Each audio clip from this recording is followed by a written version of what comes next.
নমস্কার বন্ধুরা, আপনাদের আরও একবার স্বাগত জানাই পাবলিক ভিউ কলকাতাতে। বন্ধুরা, Kolkata night Riders versus Mumbai Indians এই ম্যাচটা কবে খেলা হবে, এই ম্যাচে দুই দলের শক্তি দুর্বলতা কী, এই ম্যাচটা দুই দলের জন্য জেতাটা কতটা গুরুত্বপূর্ণ, দুই দলের প্লেয়িং 11 কী হবে এবং হেড টু হেডে কোন দলের রেকর্ড কি বলছে, আজকের এই ভিডিওতে এই সমস্ত বিষয় বিস্তারিতভাবে আলোচনা করার আছে। তাই অনুরোধ করাবো ভিডিওটা শেষ পর্যন্ত দেখবেন এবং ভিডিওটি শুরু করার আগে যেহেতু এইখানে আপনারা খেলার সমস্ত রকম আপডেটস পেয়ে যাবেন, তাই অবশ্যই পাবলিক ভিউ কলকাতা চ্যানেলটিকে সাবস্ক্রাইব করে বেল আইকন প্রেস করে অল করে রাখবেন। তাহলে বন্ধুরা, Kolkata night Riders versus Mumbai Indians এই ম্যাচটা খেলা হবে 11ই মে, অর্থাৎ সামনের শনিবার দিন সন্ধ্যে 7:30 থেকে কলকাতার হোম গ্রাউন্ড ইডেন গার্ডেন স্টেডিয়ামে। হেড টু হেড রেকর্ড বলি, আজ পর্যন্ত আইপিএলে কলকাতার মুম্বাই টোটাল মুখোমুখি হয়েছে 33 বার 33 টাইমস, যেইখানে কেকেআর জিতেছে 10 বার মাত্র 10 টাইমস এবং মুম্বাই জিতেছে 23 বার মানে 23 টাইমস। অর্থাৎ বলতেই পারি কলকাতাকে কিন্তু মুম্বাই প্রচণ্ড হারিয়েছে। তো কেকেআর কাছে কিন্তু এই ম্যাচটা একটা বড় সুযোগ আছে এই ব্যবধানটা কমানোর। তবে এই বছর যে ম্যাচটা হয়েছিল কিছুদিন আগেই, সেখানে কিন্তু কেকেআর মুম্বাইকে অনেক সহজেই হারিয়েছিল। তো বন্ধুরা, এইবারে বলি এই ম্যাচটা দুই দলের জন্য কতটা গুরুত্বপূর্ণ। এই ম্যাচটা কেকেআর এর জন্য গুরুত্বপূর্ণ। যদি এই ম্যাচটা কেকেআর জিতে যায় তাহলে কেকেআর 18 পয়েন্টে পৌঁছে যাবে এবং কেকেআর এর যেহেতু নেট রান রেট ভালো আছে, তাই কেকেআর কিন্তু 2 নম্বর স্থান পাকা হয়ে যাবে, এতে এক ফোঁটাও সন্দেহ নেই। এবং পয়েন্টস টেবিলে 2 নম্বরে থাকা মানে কেকেআর সেমিফাইনালে দুটো খেলার সুযোগ পাবে ফাইনালে পৌঁছানোর, তাই মানুষ 1 আর 2-এ থাকতে চায়। মুম্বাই তারা চাইবে তাদের সমর্থক যাতে হ্যাপি থাকে, কলকাতা এই বছর ভালো খেলছে এত বড় দলকে হারালে। তাছাড়া মুম্বাইয়ের কিন্তু এই ম্যাচটা জিতু হারুক কোনো যায় আসে না। তো এইবারে দুই দলের শক্তি দুর্বলতা বলি। সবার প্রথমে কেকেআর দলে আসি। কেকেআর তারা 11 ম্যাচে তাদের 16 পয়েন্ট। কেকেআর তাদের নেট রান রেট এই সিজনের সব থেকে বেস্ট, প্লাস 1.45 এর। কেকেআর তাদের ব্যাটিং চমৎকার, বোলিং চমৎকার, কেকেআর ফিল্ডিংও ভালো করছে, কেকেআর স্পিন অ্যাটাক চমৎকারই কাজ করছে। অর্থাৎ কেকেআর দলে কিন্তু শক্তিতে ভরপুর। কেকেআর দল এই মুহূর্তে বিভৎস ভালো খেলছে। তো কেকেআর দলে যদি দুর্বলতা ধরি, কেকেআর এর এই মুহূর্তে একটাই ছোট্ট দুর্বলতা, সেটা হচ্ছে কেকেআর এর ফিল্ডিং। কেকেআর কে কিন্তু ফিল্ডিং আরো বেটার করতে হবে। অবশ্যই কেকেআর অনেকটা ইম্প্রুভমেন্ট করেছে, তবে কেকেআর কে কিন্তু আরো বেশি ইম্প্রুভমেন্ট করতে হবে ফিল্ডিং এ। মুম্বাই শক্তি দুর্বলতাতে তো দেখুন, মুম্বাই এই মুহূর্তে 12 ম্যাচে মাত্র 8 পয়েন্ট আছে, কিন্তু মুম্বাই তারা যেই ম্যাচ হেরেছে সব কটা ম্যাচ ক্লোজ এনকাউন্টারে গিয়ে হেরেছে, মানে একদম জিততেও পারতো এরকম জায়গায় গিয়ে হেরেছে।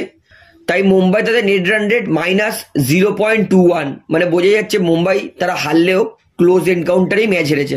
তাছাড়া মুম্বাই দলে কিন্তু স্টার প্লেয়ার ভর্তি। কে নেই মুম্বাই দলে? সমস্ত স্টার প্লেয়ার, রোহিত শর্মা, ঈশান কিষান, সূর্যকুমার যাদব, টিম ডেভিড, তিলক বর্মা, হার্দিক পান্ডিয়া, জাসপ্রীত বুমরা, মানে বলতে বলতে হাঁপিয়ে যাবে, এত স্টার প্লেয়ার মুম্বাই ইন্ডিয়ান্সে ভর্তি। তাই মুম্বাই তারা খারাপ খেলতে পারে কিন্তু তাদের দল কিন্তু চমৎকার, খাতায় কলমেতে এক ফোঁটাও সন্দেহ নেই। তো এবারে দুই দলের প্লেইং 11-এ আসি। সবার প্রথমে আসি মুম্বাই ইন্ডিয়ান্স দলে। আপনারা জানলে অবাক হবেন, মুম্বাই তারা তাদের লাস্ট ম্যাচ সানরাইজার্স হায়দ্রাবাদের বিরুদ্ধে, এত শক্তিশালী দলের বিরুদ্ধে মাত্র 2টো বিদেশি নিয়ে জিতে গেছে, তাও আবার ইম্প্যাক্ট প্লেয়ারও ব্যবহার করতে হয়নি। ব্যাটিংয়ে নামবে ঈশান কিষান, রোহিত শর্মা, 1 ডাউনে নামান দার, 2 ডাউনে সূর্যকুমার যাদব, 3 ডাউনে তিলক বর্মা, 4 ডাউনে হার্দিক পান্ডিয়া, 5 ডাউনে টিম ডেভিড। অর্থাৎ বুঝতেই পারছেন 1 থেকে 7 নম্বর পর্যন্ত বিধ্বংসী বিভৎস ব্যাটসম্যান। তো যদি মুম্বাইয়ের ইম্প্যাক্ট প্লেয়ার ব্যাটসম্যান দরকার হয় তাহলে কিন্তু তারা ডেভিল ব্রেভিসকে নামাতে পারে। তো মুম্বাই তাদের 8 নম্বর প্লেয়ার সেটা হবে আনসুল কাম্বোজ, 9 নম্বর প্লেয়ার পিয়ুষ চাওলা, 10 নম্বর প্লেয়ার জাসপ্রীত বুমরা, 11 নম্বর প্লেয়ার নুয়ান তুষারা।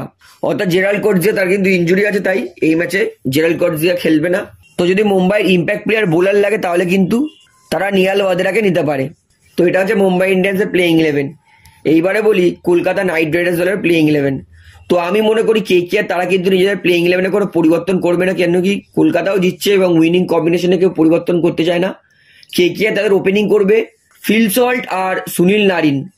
আগে দিয়ে বলে রাখি, বোলিং কিন্তু জসপ্রীত বুমরা করতে আসবে, পারফেক্ট ইয়র্কার, পারফেক্ট বাউন্সার মারবে। তাই সুনীল নারিনকে অবশ্যই বুমরাকে সম্মান দিতে হবে, কারণ পাওয়ার প্লেতে বুমরা 1 ওভার হয়তো আসবে, খুব জোর 2 ওভার আসবে। যদি সুনীল নারিন ওই বুমরার 12 বলে, আমি হচ্ছে সুনীল নারিন 8টা বলও খেলে নিল, ওই 8টা বলে যদি সুনীল নারিন নাও মারে, বাদ বাকি সুনীল নারিন যদি 40 বল খেলে 32 বলে, আমি শিওর সুনীল নারিন 80-90 রান করে দেওয়ার ক্ষমতা রাখে। তাই যদি বুমরার বলে মারার বল পায় তাহলে মারবে, যদি না মারার বল পায় তাহলে ওভার কনফিডেন্স দেখিয়ে কিন্তু নারিনকে না খেলাই উচিত। কারণ নারিন কেকেআরের সব থেকে বড় অস্ত্র, তাই নারিনের টিকে থাকাটা খুবই দরকারি। এবং ফিলসল্টও ভালো খেলছে। 1 ডাউনে আঙ্ক্রিজ রঘুবংশী, 2 ডাউনে, 3 ডাউনে ভেঙ্কটেশ আইয়ার, 4 ডাউনে আন্দ্রে রাসেল, 5 ডাউনে রিঙ্কু সিং, 6 ডাউনে রামনদীপ সিং।